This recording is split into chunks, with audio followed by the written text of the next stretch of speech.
Well, we have Xavier Amatreyan, who'll be helping lead us along this journey and exploring this topic. So a bit of his background, he's the co-founder and CTO of Curai, which is a startup focused on scaling the world's best healthcare through artificial intelligence. Before, he received a PhD in computer science and spent several years as a researcher in Barcelona.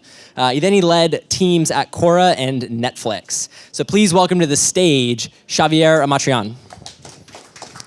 Thank you. So I think I was talking to the organizers about the interesting fact that I've given dozens of technical talks over many, many years since my PhD. And this is the first time that I'm really talking about managing, even though that's what I spend most of my time doing. And I've been managing even before I started my PhD. So this is first time for me. I'm super excited to be doing this. Also, please give me feedback, connect to me, and if you liked it or didn't like it, tell me. Because I realized as I was listening to some of the previous talks today here, that part of my message is going to be, most of what you hear today is bullshit. And I'm like, really? But you know, I had already sent the slides, so here I am. And the reality is, why do I say that? Is because especially when you hear stories from people telling you, hey, I tried this in my company for 2 years, it worked great, and everyone is happy, don't trust that. And I'll get to that, and if you stay with me until the end, you'll understand why that's not a good piece of advice. Okay, so a little bit about my story and why I have this title of Going Smaller to Grow is I started in academia. And that was after my PhD. I was a research director at UCSB, so I was already managing different research teams and whatnot at that point in time. And then I went to Telefonica, one of the largest telecom companies in the world. And then I went to Netflix, which for me was the smallest I had ever been. At that time, this is actually roughly the scale that I got through the years. It was roughly at around 1,000 people when I joined. After that, I ended up leading the engineering team at Quora, which at that point was around 200 people and 100 in the engineering team. And then I went to zero. So I started a company. And it wasn't zero, it was actually 2, my co-founder and myself in a room saying, okay, what do we do next, right? And through that journey, I've gone through, again, companies that are really structured, really big, have a lot of process to having zero. And I've realized that there are many things that repeat, and it's important to know what are those things and how they can apply to you. But it's also very important to understand that there's many things that don't. So if you try to take one lesson from somewhere and apply it somewhere else, it's not going to work, right? That's like when you have your second kid and you're like, oh, I know everything about having kids, and you realize, oh, no, it's completely different, right? Okay, so what remains unchanged? These are the 5 sort of like takeaways for me. One is people above all, and I would say you're exactly as good as your team, right? So that's why you want to focus so much on hiring, and that's why we do focus so much on hiring, and a lot of my time goes into hiring and hiring the best people that I can. I have a quick story here. At Netflix, if a position at that time, I don't know if it's done anymore, if a position for your team became really, really important, you would get the advice to, as a manager, stop doing everything else until you filled it in. That's really, really hard. Like everything, meaning not going to any meeting, not responding to any email until you fill that position, because that's how it was communicated, how important it was to actually hire the right people and put a lot of focus on doing that.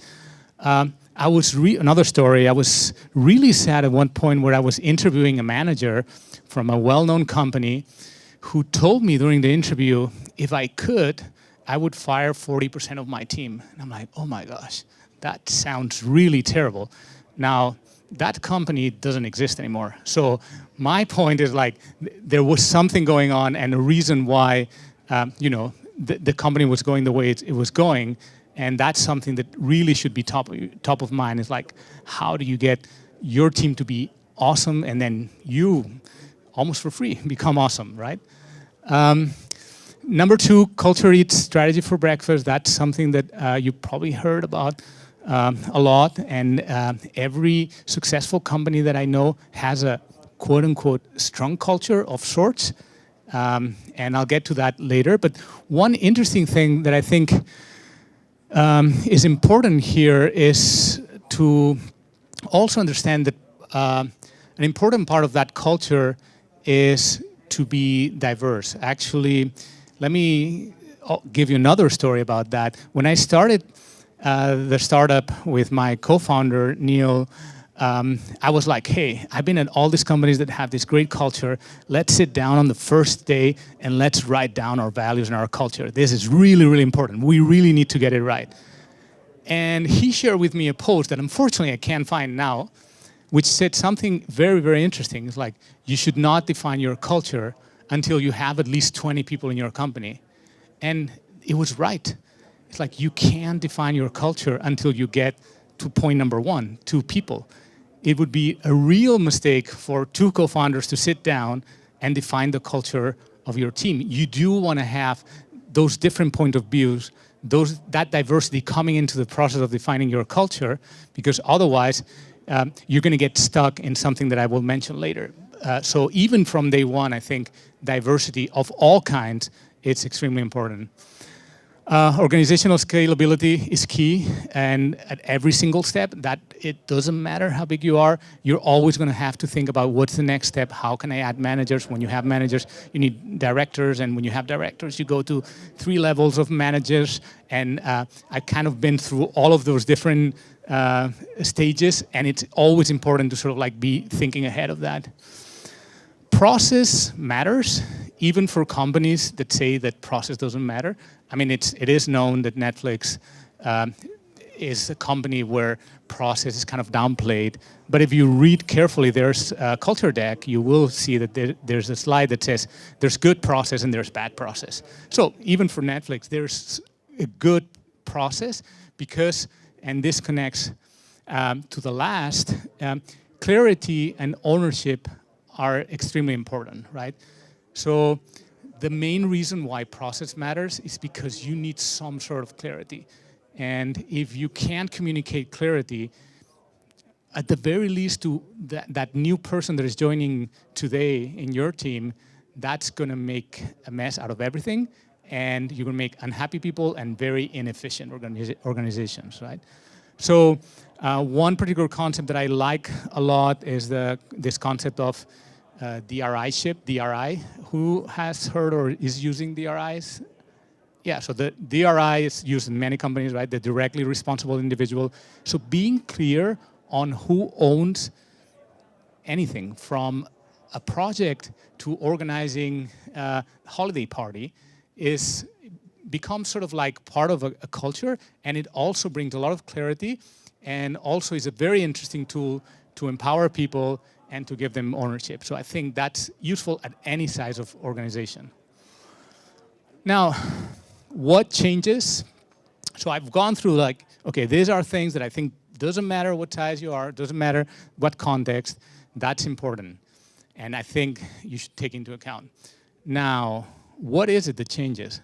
So the first one might be a little bit counterintuitive because I mentioned before, it's like culture is always really important, and that's true. What is also true is that culture is very different from one company to another, and it has to be different. And you can just sample around and see what's Apple's culture, what's Google's culture, what's Facebook's culture. Any successful company that you see around will have a well-defined culture, but it also has a ton of differences, right? One is all about publishing and talking about what they're doing. The other one is about, oh, I won't say anything. And there's many, many differences.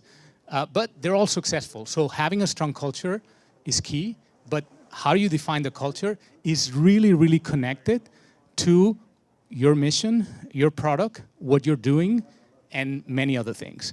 And I think that's a lesson for me, a lesson that I learned when I was moving from Netflix to Quora, for example.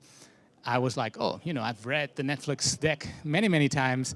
Let's apply this here. And I realized that it couldn't be applied. Because if you read carefully through Netflix culture, you will realize that that only works if you have employees that are mostly senior. That's why it is well known that Netflix generally only hires people that have 4 or 5 years experience at least in industry. Because otherwise, the rest of the things don't fall into place. The culture doesn't work. So when you go to a company like Quora, and my CEO was at that time, 26, and there were a lot of new grads, and it was awesome. It's like, okay, this is not going to work. There's obviously bits and pieces that you can apply, but the general culture, it has to be different. And also the mission is different, the product is different, right? So that's another reason why I'm telling you, like, hey, if somebody tells you, like, oh, this worked for me, use it, it's probably not going to work. And the third one is connected to all of the above, is you will attract different people for different reasons, and that's good, but it also pushes the other two. Oh, sorry, I skipped over process, but I think process is just like very connected to culture. If you have a different culture, you're just gonna have different process. And attracting people is gonna be connected to your culture and to your mission and to many different things, right? So now that I'm working in healthcare, I attract different people. I also attract some people that I attracted before, but they are attracted for different reasons, and therefore that will affect the culture and will affect some of the processes that we have in place. Okay, almost running out of time. My background is in machine learning and AI, so I couldn't help introducing a slide on machine learning. So this is very easy. When we apply machine learning models, there's two things that we're always looking out for, is whether our model is underfitting and overfitting. And that also happens in general in life, right? So underfitting is when you're applying a very simple model to try to explain a complex phenomenon that's happening in the world, right? So this is happening when you, for example, look at Google and say, oh, Google is successful because they have the 20% project policy.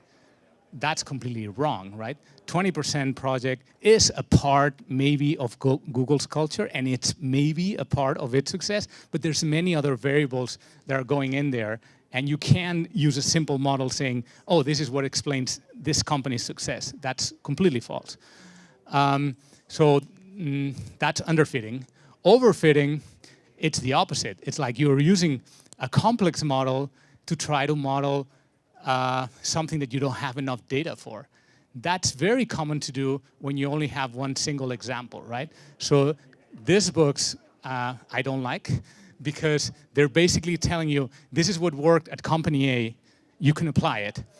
And you're like, okay, sure, this worked at company A, doesn't tell me that this generalizes to any other company, any other size, at any other domain, and with any other difference in people or in location. So that's what I think you should be wary of. These two ideas, so like underfitting and overfitting, and taking those lessons too quick.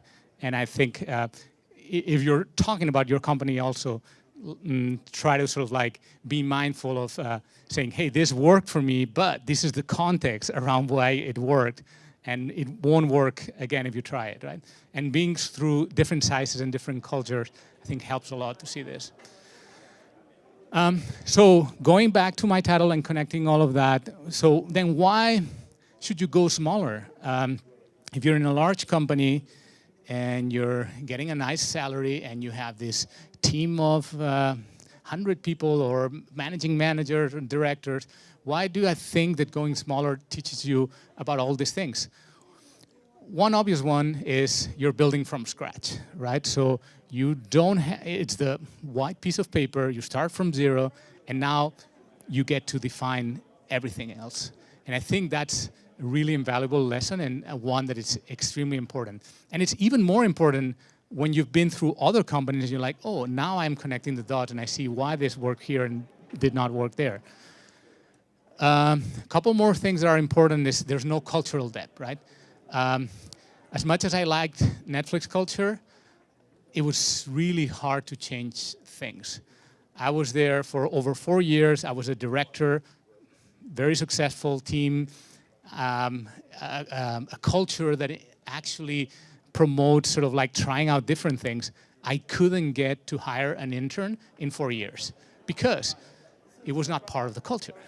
Actually, I did hire an intern just before I left, and the intern stayed in my team and was there and was successful. So now there are interns, but it's something that you do have to fight against sort of like established norms, and it's hard, right?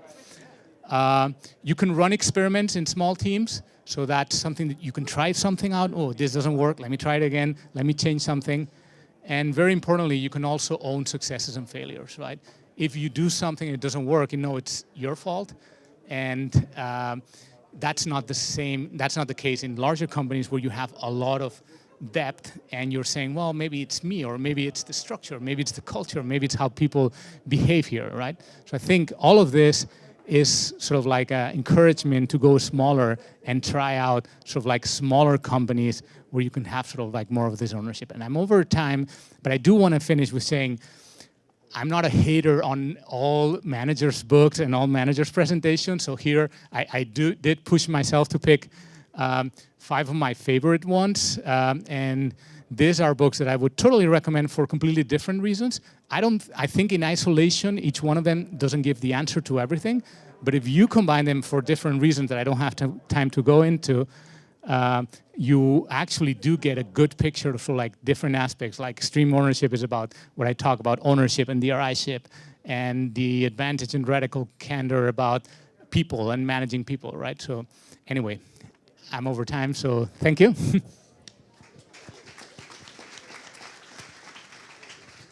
Xavier, we have time for 2 quick questions. For VPs of engineering currently in smaller companies, what experience or skills are most important to develop to end up at a larger company in the future? So the small to large transition.